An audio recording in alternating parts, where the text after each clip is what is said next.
Hello my dear students, तो स्वागत है आपका आपके अपने YouTube channel physics and nature में। और मैं नरोत्तम सिंह फिर से हाजिर हूँ आपके सामने एक नए वीडियो के साथ, एक नए कंसेप्ट के साथ। और कंसेप्ट है आपके क्लास 11 से, और टॉपिक है रेडियो एक्टिविटी। तो बेटा कुछ दिनों से आपके सामने आ नहीं पा रहे थे, कहीं घूमने गए थे, कहीं टूर पर गए थे, इसलिए थोड़ा सा आपको टाइम नहीं दे पाए।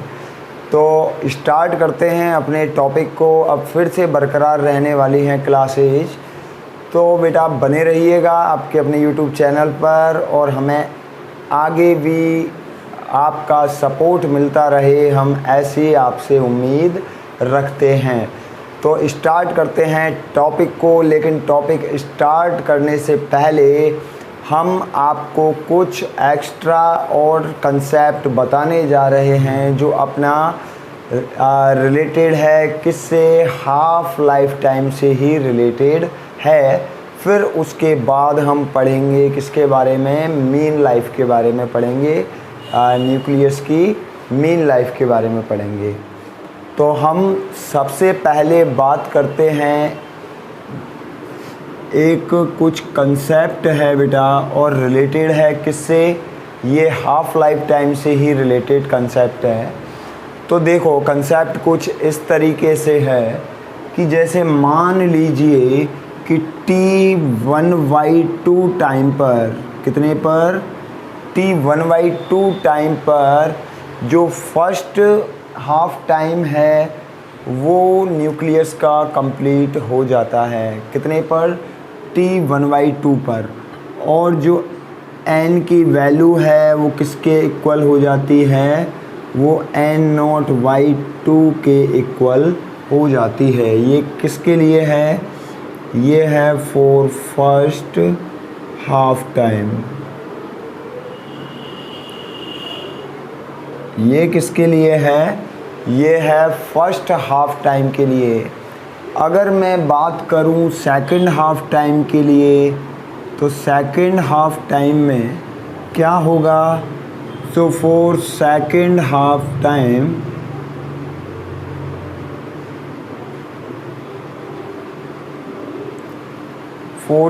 हाफ टाइम ये क्या बनेगा, n बनेगा, ये n0 का भी, n0/2 का भी क्या हो जाएगा, 1/2 हो जाएगा। क्लियर है। तो सेकंड हाफ टाइम में जो न्यूक्लियस का सेकंड हाफ टाइम है, उस सेकंड हाफ टाइम में भी जो अनडिकेड न्यूक्लियस हैं या जो अनडिकेड एटम्स हैं, उनका नंबर किसके इक्वल होगा, वो फर्स्ट हाफ टाइम में जितने बच गए उसका कितना हो जाएगा, 1/2। ये हम क्या लिख सकते हैं, इसको हम लिख सकते हैं n0/4। क्या लिख सकते हैं इसको हम, n0/4। लेकिन अगर मैं बात करूं फॉर थर्ड हाफ टाइम की, ये तो हो गया सेकंड हाफ टाइम। अब हम बात कर रहे हैं किसकी, for third half time. For third half time n क्या बनेगा, तो जो थर्ड हाफ टाइम है, थर्ड हाफ टाइम के लिए क्या होगा, ये इसका भी n0/4 का भी क्या हो जाएगा, 1/2 हो जाएगा फॉर थर्ड हाफ टाइम के लिए। तो हम क्या लिख सकते हैं, इसको हम लिख सकते हैं n0/8, और n0/8 को हम लिख सकते हैं, क्या लिखेंगे, n0/n को भी हम क्या लिख सकते हैं, इसको लिख सकते हैं n0/2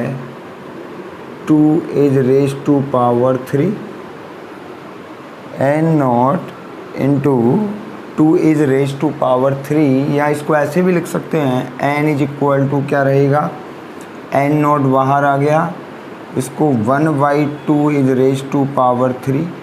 इसको क्या लिख सकते हैं, इसको हम n0 और ये 1/2 इज रेज टू पावर 2 ऐसे लिखा जा सकता है, लिख सकते हैं ना। इसको वही हमने क्या लिखा, n0 बाहर निकाल लिया और अंदर बच गया 1, और ये वही 1/4 है।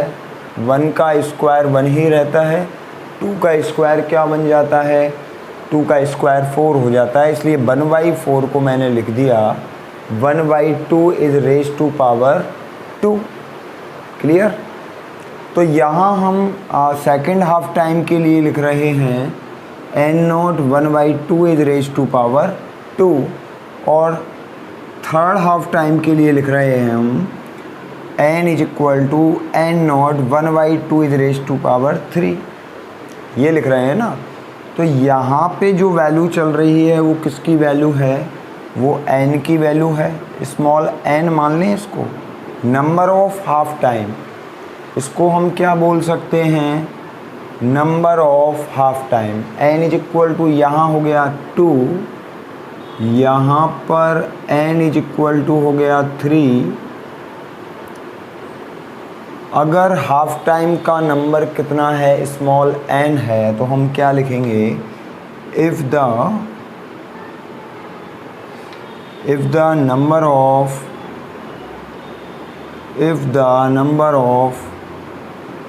half times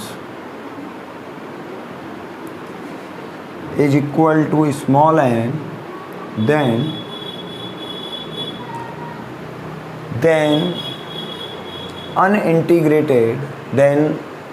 disintegrated number of atoms or nucleus, disintegrated number of nucleus and atoms is written as n is equal to n0 1/2 is raise to power small n, यही आएगा ना। यहाँ यही तो नंबरिंग चेंज हो रही है, 2 3 ऐसे। यहाँ कितना है, स्मॉल n है, तो क्या आ जाएगा, capital N is equal to n0 1/2 is raise to power n। ये फॉर्मूला निकल कर आता है। इस तरीके से अगर हमको number of half times calculate करना है किसी क्वेश्चन में, तो हम इस मेथड के ज़रिए, इस फॉर्मूला के ज़रिए हम फाइंड आउट कर सकते हैं। जहाँ स्मॉल n क्या होता है, स्मॉल n होता है नंबर ऑफ हाफ टाइम्स। तो बेटा इसका स्क्रीनशॉट ले लीजिएगा, उसके बाद हम बात करेंगे एवरेज टाइम या mean time of nucleus in radio activity. Clear है बेटा। तो यहाँ तक का स्क्रीनशॉट ले लीजिए। हो गया बेटा। तो चलो अब हम चलते हैं आगे, और आगे जो अपना टॉपिक है वो है average time of radio active element. Next जो अपना टॉपिक है वो है average time of radio active elements.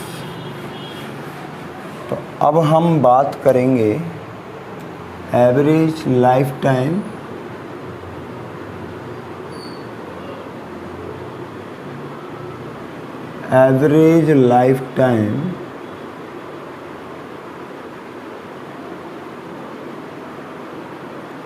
Of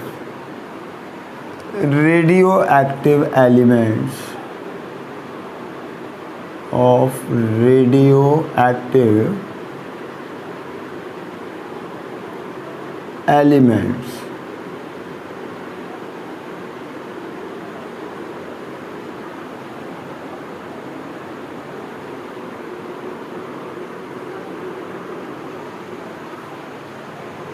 average life time of radio active elements. तो देखो बेटा, हम पढ़कर आ चुके हैं कि at t is equal to 0 second, t is equal to 0 second, 0 second पर जो डिसइंटीग्रेटेड जो एलिमेंट्स हैं, जो एटम्स हैं, उनकी वैल्यू हम क्या लिखते हैं, n0। मीन्स अनडिकेड एटम्स या अनडिकेड न्यूक्लियस जो है उनका नंबर हम क्या लिखते हैं, n0 लिखते हैं। और at t is equal to at time t ये जो वैल्यू है वो क्या लिखते हैं हम, कैपिटल है। अनडिकेड जो एलिमेंट्स हैं उनकी value at time t is written as capital N and at time 0 second this written as n0। इसको हम n0 से रिप्रेजेंट कर देते हैं। क्लियर है बेटा। अब मैं अगर ये मान लेता हूँ कि मान लो dt टाइम में अगर मान लो जो डिके है वो कितने एटम्स का हो रहा है, वो dn एटम्स का डिके हो जाता है कितने टाइम में, dt टाइम में। कितने जो एटम्स हैं जो डिके हो जाते हैं उनकी जो नंबर है वो dt टाइम पर कितनी है, वो dn है। क्लियर है। अगर मान लो हर एक न्यूक्लियस, हर एक एटम डिके होने में कितना टाइम ले रहा है, स्मॉल t टाइम ले रहा है। द टाइम ऑफ एटम और न्यूक्लियस इन डिके प्रोसेस, क्या लिख रहे हैं हम उसको, स्मॉल t से लिख रहे हैं। अगर उसकी डिके प्रोसेस में हर एक एटम का जो टाइम है वो कितना है, t है।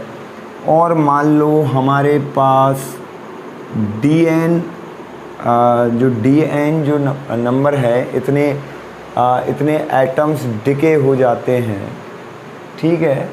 तो जो लाइफ टाइम होगा dn का, टोटल एज क्या हो जाएगी उसकी, हम टोटल एज लिख सकते हैं, total as of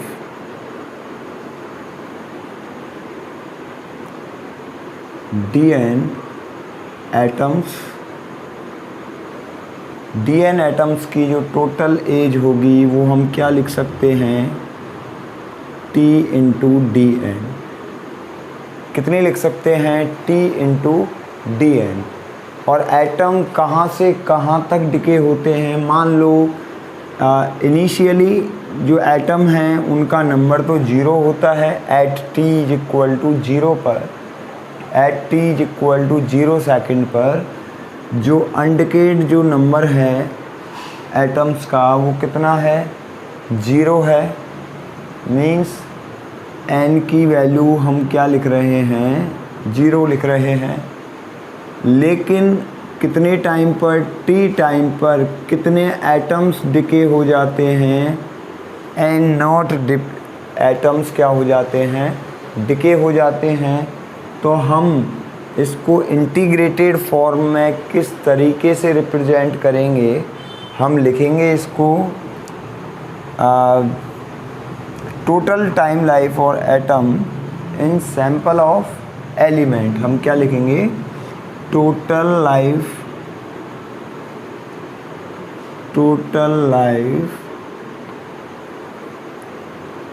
of atoms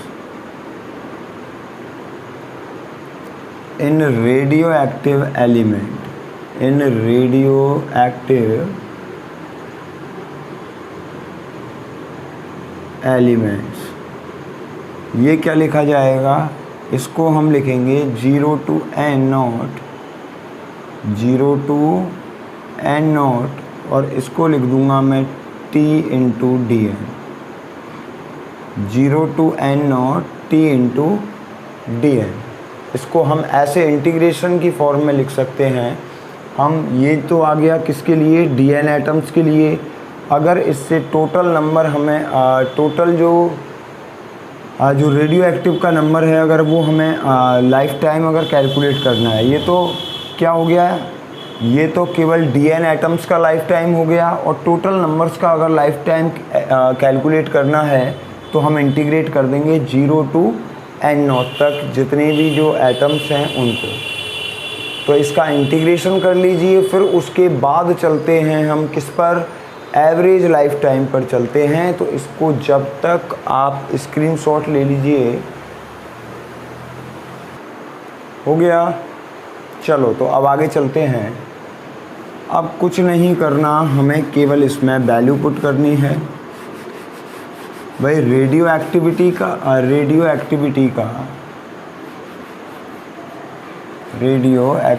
का जो लॉ है वो हमसे क्या कहता है, since dN/dt is equal to minus lambda n, ये लिखते हैं हम। dN/dt लिखा जाता है according to law of radioactivity, dN/dt is written as minus lambda n। So dN को क्या लिखेंगे, so dN is written as dt, multiply होगा lambda n into dt। Clear है। n की वैल्यू क्या लिखोगे, since n is equal to n0 e is raise to power minus lambda t, लिखा जा सकता है। At time t the value of undecayed atoms or nucleus is written as n is equal to e naught e is raised to power minus lambda t। Clear बेटा। चलो ये value put कर देते हैं इसमें n की जगह। Then क्या बनेगा, dn is equal to minus lambda, और n की वैल्यू क्या लिखोगे, n लिखा जाएगा n0 e is raise to power minus lambda t into dt। Clear है। e की वैल्यू हमने क्या की, पुट कर दी।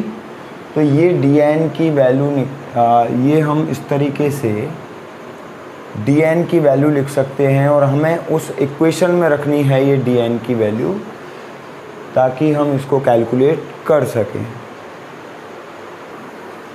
तो अब हम क्या करने वाले हैं कि ये जो वैल्यू है, ये वैल्यू हो गई किसकी, dn की। और अपना इक्वेशन क्या कह रहा था, हम जो मीन जो एवरेज लाइफ टाइम है, since average life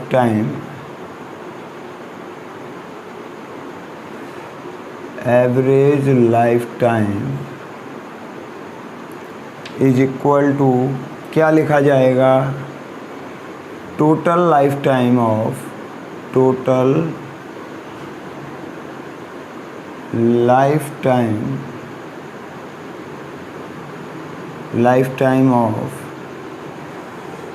atoms upon total number of atoms, ये लिख सकते हैं। एवरेज टाइम क्या लिखा जाएगा कि टोटल लाइफ टाइम, जितने भी एटम्स का जो टोटल लाइफ टाइम है उसका सम कर दीजिए, उसको लिख दीजिए यहाँ, और उसमें जितने भी जो टोटल नंबर हैं उनसे क्या कर दीजिए, डिवाइड कर दीजिए। तो क्या निकल कर आ जाएगा, यहाँ एवरेज लाइफ टाइम निकल कर आ जाएगा, जिसको मैं लिख रहा हूँ टाउ से। किससे रिप्रेजेंट कर रहा हूँ मैं, टाउ से रिप्रेजेंट कर रहा हूँ। Total life time of atom क्या लिखा था हमने, सिंस 0 to n0, और यहाँ लिखा था हमने t इंटू dn। क्या लिखा था, t इंटू dn। अब इसको t की टर्म्स में आ जाएगा, तो t की टर्म्स में ही हम जो इसकी लिमिट्स हैं उनको भी t की टर्म्स में ही क्या करेंगे, चेंज करेंगे। लिमिट्स भी हमको चेंज करनी होगी। यहाँ मैं वैल्यू पुट कर रहा हूँ किसकी, dn की, ये वाली वैल्यू पुट कर दूँगा, t की जगह t रह जाएगा। क्लियर है। तो यहाँ मैं वैल्यू पुट कर देता हूँ 0 to n0, t की जगह t रह गया, और dn की जगह ये मैं ओवरऑल वैल्यू पुट कर दूँगा। ये माइनस साइन यहाँ आ जाएगा, ये हो जाएगा लैम्डा, तो लैम्डा टी को मैं यहाँ लिख देता हूँ माइनस का लैम्डा टी, और लैम्डा टी लिख दिया। फिर ये आ जाएगा n not e is raise to power minus lambda t upon d t और डिवाइडेड बाय एन नॉट। हमें जो वैल्यू हमें जो ये लिमिट्स हैं ये भी चेंज करनी होंगी। वही n इज इक्वल टू, जब n की वैल्यू कितनी होगी, n की वैल्यू किसके इक्वल होगी, मतलब कोई भी डिके नहीं हो रहा होगा, उस टाइम पर टाइम क्या हो रहा होगा ये बताइए। जब एक भी डिके नहीं हो रहा है तो टाइम, चलो वो बाद में बात करते हैं। पहले ऐसा करिए, आप यहाँ तक जो लिख लिया है इसका स्क्रीनशॉट लीजिए, फिर आगे की चर्चा बाद में करते हैं। पहले स्क्रीनशॉट लीजिए। हो गया? तो चलो हम बात कर रहे थे लिमिट चेंज करने की, कि लिमिट किस तरीके से हम t के रेस्पेक्ट में लेकर आएंगे। अभी तो n के रेस्पेक्ट में है, ये नंबर ऑफ एटम्स के रेस्पेक्ट में है। अब हमें इनको किस में लेकर आना है, हमें टाइम के रेस्पेक्ट में ही लेकर आना है। देखो बेटा, जब हम स्टार्टिंग करते हैं तब हमारे पास n की वैल्यू किसके इक्वल होती है, n नॉट के इक्वल होती है। मतलब कोई भी एटम डिके नहीं हो रहा है, किसी भी एटम का डिके नहीं हो रहा है। स्टार्टिंग में जो वैल्यू है वो वैल्यू किसके इक्वल है, वो n नॉट के इक्वल है। कोई भी डिके नहीं हुआ है, तो उस टाइम पर कितना टाइम हो रहा होता है, t इज इक्वल टू 0। जब n की वैल्यू किसके इक्वल है, n नॉट के इक्वल है, तब तो टाइम होता है 0 सेकंड पर होता है ये सब कुछ। और जब n की वैल्यू कितनी हो जाती है, 0, मतलब कोई भी न्यूक्लियस, कोई भी एटम डिके होने के लिए नहीं बचता। जितने भी एटम्स हैं सबका डिके हो जाता है, सारे एटम ख़त्म हो जाते हैं। कब हो जाएंगे भाई, वो कोई इनफाइनाइट पर जाकर ऐसा होता है कि जितने भी एटम्स हैं वो सब के सब ख़त्म हो जाते हैं। तो वो होता है इनफाइनाइट पर, वहाँ टाइम की वैल्यू इनफाइनाइट लिखते हैं। तो भाई जहाँ पर 0 गिवन है, n02 तो n0 ही बाहर आके कैंसिल हो जाएगा।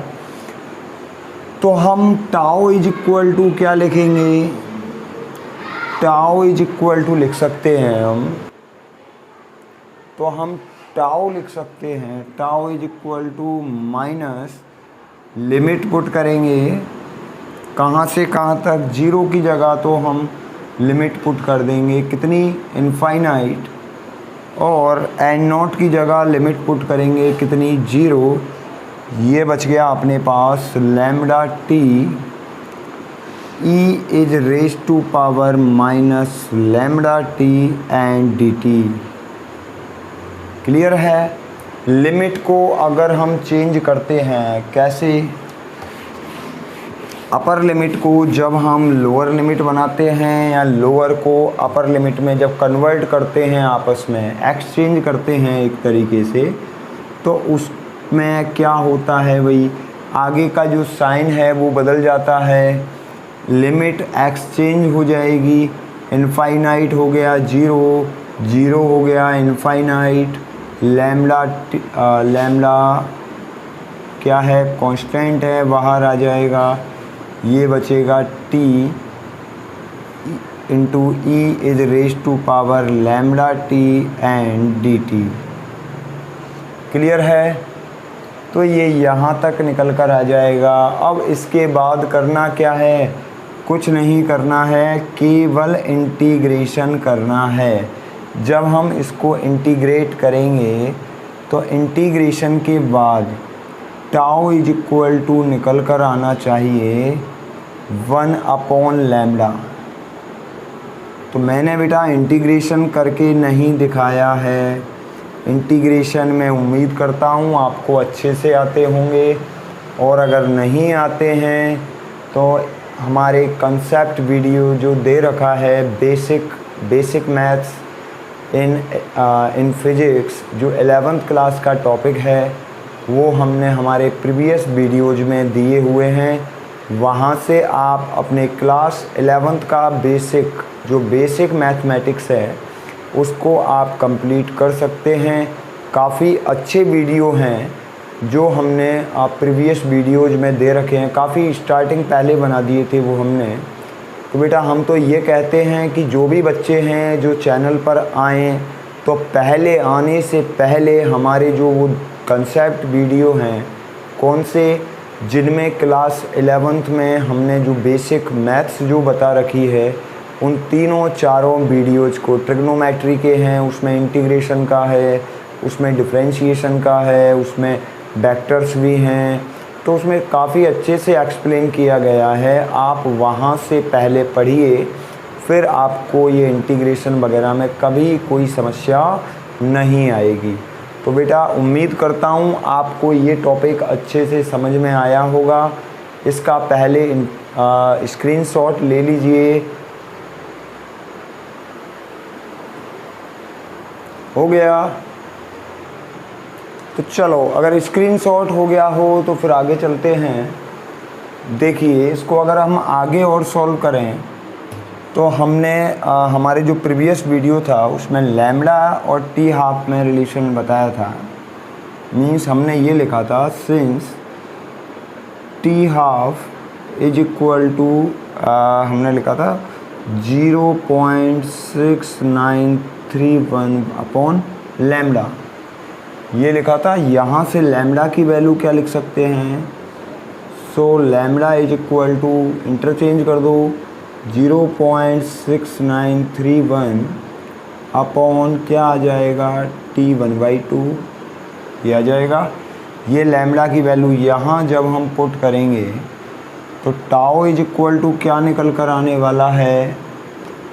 टाउ इज इक्वल टू निकल कर आने वाला है 1 अपॉन, और ये लिख दिया मैंने लैम्डा की जगह 0.6931 वाई टी हाफ। क्लियर है? टी हाफ जाएगा ऊपर तो इसको लिख सकते हैं T1/2 अपॉन 0.6931। इसको 1 में डिवाइड करके और उस तरीके से लिखा जाए तो ये कोई डिवाइड करने पर निकल कर आना चाहिए 1.44 इंटू टी हाफ। क्लियर है बेटा? तो इसका स्क्रीनशॉट ले लीजिए, एक बार स्क्रीनशॉट ले लीजिए इसका। ओके, तो बेटा अब हम यहीं अपने वीडियो को समाप्त करते हैं और उम्मीद करते हैं कि आपको ये वीडियो अच्छे से समझ में आया होगा। तो बने रहिएगा हमारे YouTube चैनल पर, और फिर मिलते हैं नेक्स्ट वीडियो के साथ, नेक्स्ट कंसेप्ट के साथ। तब तक के लिए आपको बहुत बहुत शुभकामनाएं, और इसी तरीके से बने रहिए। हम उम्मीद करते हैं आप अपने फ्यूचर में और भी अच्छी प्रोग्रेस हैं वो अचीव करें। तब तक फिर बाद में मिलते हैं नेक्स्ट वीडियो के साथ। तब तक के लिए बाय, सी यू।